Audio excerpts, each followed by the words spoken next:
நாமக்கல் மாவட்டம் ராசிபுரம் அருகே இடிந்து விழும் நிலையில் உள்ள மேல்நிலை நீர்த்தேக்க தொட்டியை அகற்ற நடவடிக்கை எடுக்குமாறு பொதுமக்கள் கோரிக்கை விடுத்தனர்.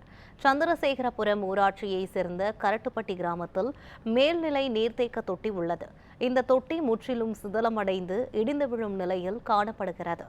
இந்த பகுதியில் முறையான வடிகால் வசதி இல்லாத காரணத்தால் கழிவுநீர் தேங்கி இருப்பதாக பொதுமக்கள் தெரிவித்தனர். மேல்நிலை நீர்த்தேக்க தொட்டி ரொம்ப டேமேஜாக இருக்குது.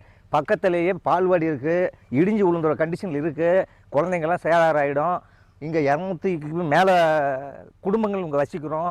சந்திரசேகரபுரம் பஞ்சாயத்துங்க, கரட்டுப்பட்டி அருந்தேரி காலனி. இது நாங்களே எத்தனை தடவை இந்த டேங்குக்காக போராடி பார்த்துட்டோம். வருதுன்னு சொன்னாங்க. எல்லார்கிட்டையும் அமைச்சர்கிட்டையும் சொல்லியாச்சு, எம்பிக்கிட்டையும் சொல்லியாச்சு, எல்லார்கிட்டையும் சொல்லியாச்சு.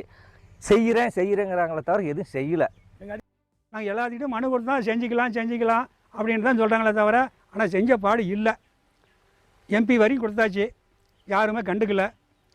அப்படி இதுக்கு மேலே நாங்கள் போய் என்ன பண்ணுறது இருக்குது? ஒன்றும் பண்ணுறதுக்கு வாய்ப்பு இல்லை. அவங்க பண்ணி கொடுத்தா தான் நாங்கள் வாழ முடியும். இல்லைன்னா இதுக்குள்ளே அங்கனவாடிகள்லாம் ரொம்ப டேமேஜாக இருக்குது. நீர் தொட்டி அது விழுந்துச்சுன்னா ரொம்ப குழந்தைங்களாம் பாதிக்கும். அது பார்த்து கொஞ்சம் ஏற்பாடு பண்ணி